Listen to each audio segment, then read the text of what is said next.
신체센터예요. 오늘은 화장실에 혼자 못 가는 아이 관련된 좀 사례를 얘기를 해보려고 해요. 사례를 좀 간단하게 읽어볼게요. 옛날에는 혼자 화장실에 잘 갔어요. 그런데 이제 혼자 화장실을 가지 못해요. 누군가 있어야 화장실에서 볼일을 볼 수 있어요. 화장실에 누군가와 함께 들어갔는데 혼자 있다는 것이 확인되면 얼굴이 화끈거리며 손에 땀나기 시작해서 온몸이 떨리고 어지럽고 질식해서 쓰러질 것 같은 느낌이 들어 걱정돼요. 그럴 때 화장실에 가기 전 심호흡을 하거나 혼자라도 괜찮고 아무 일 없을 거라고 생각해요. 화장실에 가서 화장실에서 혼자가 아니라는 걸 알기 위해 화장실에 같이 간 사람에게 계속 말을 시켜요. 사례를 좀 간단하게 읽어봤는데요. 우선은 아이 상황을 좀 살펴보면요. 혼자 화장실을 못 가는 그런 부분이 있어요. 그래서 아이가 어떤 신체 증상을 좀 호소하는데 뭐 얼굴이 화끈거리거나 손에 땀이 난다던가 몸이 떨린다던가 아니면 어지럽다던가 질식할 것 같아서 좀 쓰러질 것 같은 어떤 느낌? 그런 부분을 좀 호소하는 부분이 좀 있어요. 그랬을 때 어머님께서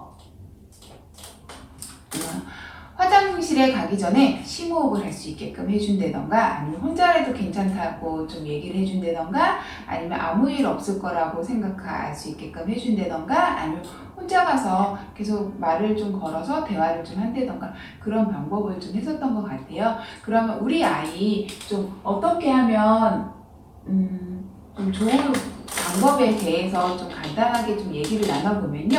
우선은 화장실 놀이를 좀 하면 좀 좋을 것 같아요. 그 아이가 어리면은 이제 왜 변기 놀이 있잖아요. 변기 가지고 이제 놀면서 이제 화장실에서 볼일도 보고 그런 부분을 좀 연습을 해서 아이한테 이제 화장실은 두려운 게 아니다라는 걸 알려줄 수 있을 것 같고요. 그리고 역학극을 통해서 아이 상황도 알고 어머님이 좀 내가 어떻게 아이한테 양육을 하는지 그런 부분을 좀 알아볼 수 있을 것 같아요. 그래서 예를 들어 아이는 엄마 역할을 하고 엄마는 아이 역할을 해서 엄마가 화장실 가기 무서워 그렇게 얘기하면 아이가 어떻게 해야 된다 이렇게 얘기를 하잖아요. 그랬을 때 이제 아이가 하는 말들은 이제 내가 하는 것들이 아이가 그대로 쫓아하는 거잖아요. 그렇기 때문에 그런 거를 좀 확인할 수 있고 엄마가 하는 말들은 이제 아이가 듣고 내가 저렇게 행동을 하는구나 라는 걸 아이가 알 수 있으니까 그렇게 하면은 이제 좀 좋을 것 같아요. 그리고 아이가 혼자 가는 거를 좀 어려워하는 부분이 있으니까 너가 혼자 화장실 가서 무서워서 화장실 못 가는구나 아니면은 내가 좀 어떻게 될 것 같아서 좀 걱정돼서 걱정되기도 하고 염려되기도 하고 그런 부분이 좀 두렵기도 하고 그런 부분이 있구나라는 거를 해서 아이의 감정을 좀 읽어주시면 좀 좋을 것 같아요. 그리고 만약에 혼자 볼일을 보지 못하고 잠깐 화장실을 찍고 오는 것도 괜찮을 것 같아요. 예를 들어 화장실을 혼자서 가는 게 어려우니까 화장실 문을 보고 그냥 온다든지 아니면 화장실의 문을 한번 찍고 온다든지 아니면 화장실 문을 열고만 그냥 온다든지 그런 식으로 조금 차츰차츰씩 아이가 이제 화장실에 대한 어떤 두려움 그런 부분이 있기 때문에 그렇게만 하고 그냥 볼일 보지 않고 그렇게 해서 아이가 화장실에는 무섭거나 그렇지 않다라는 걸 좀 아이가 알아갈 수 있게끔 해주시면 좀 좋을 것 같아요.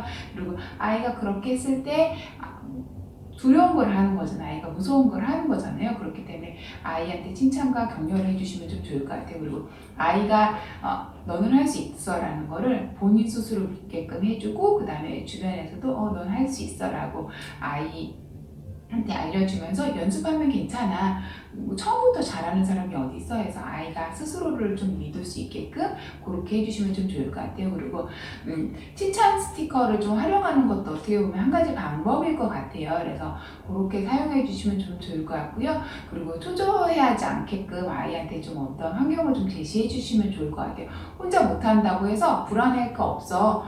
못하면 엄마랑 같이 하면 되지 하면서 이제 이렇게 뭐 혼자 가는 게 힘들면 어머니랑 같이 그냥 찍고만 온다던가 그런 식으로 해서 아이가 화장실에 대한 어떤 두려움이나 그런 거를 좀 아이가 해소할 수 있게끔 그렇게 해주시면 좀 좋을 것 같아요. 그리고 아이가 스트레스를 받으면 이런 화장실을 못 가는 게 좀 더 심해질 수 있거든요. 그렇기 때문에 스트레스를 좀 어떻게 관리할 것인지 그런 부분을 좀 고민을 해보시면 좀 좋을 것 같아요. 그러다가 정 안 되면 저희 아르테 심리상담센터에 상담을 좀 오실 수 있을 것 같아요. 그래서 아이가 어리면 놀이 치료를 할 수 있을 것 같고, 아이가 조금 크면 미술 치료를 할 수 있을 것 같은데, 놀이 치료를 하게 되면 놀이 과정에서, 미술 치료하게 되면 작품을 좀 만드는 과정에서 아이가 두려움을 좀 극복해 나갈 수 있게끔, 화장실의 어떤 두려움이나 그런 것들을 좀 해소될 수 있게끔 해주시면 좀 좋을 것 같고요. 그리고 스트레스를 본인 스스로가 좀 어떻게 해소해 나갈 건지 아이가 스스로 좀 해결해 나갈 수 있게끔 하는 방법을 좀 강구할 수 있을 것 같아요. 그리고 어머니 부모 상담을 좀 통해서 우리 아이를 좀 어떻게 올바르게 양육을 할 것인지에 대해서 좀 안내를 받으시면 아이를 좀 케어하는 데 있어서 좀 도움이 좀 되지 않을까 싶어요. 오늘은 이상으로 좀 마치는 걸로 하고요.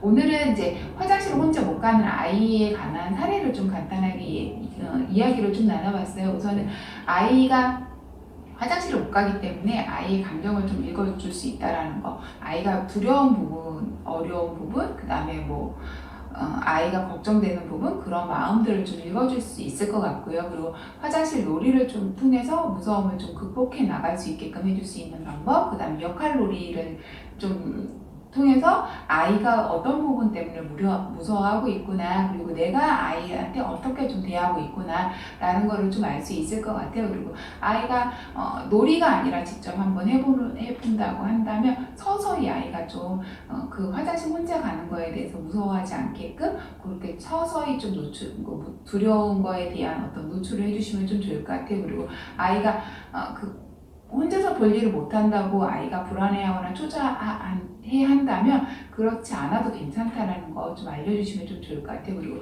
너는 할 수 있어. 지금 당장 못하지만 연습하면 언젠가는 할 수 있어 라고 아이를 좀 믿어주는 그런 마음도 좀 필요할 것 같아요. 그리고 칭찬 스티커를 좀 활용할 수도 있고, 그 다음에 아이의 어떤 스트레스가 과도하게 좀 많이 있으면 이런 부분들이 조금 더 이렇게 더 극대화해서 아이가 행동할 수 있기 때문에 스트레스를 좀 관리해 줄 수 있는 그런 방법들을 찾으면 좋을 것 같습니다. 오늘은 이상으로 마치겠습니다. 감사합니다.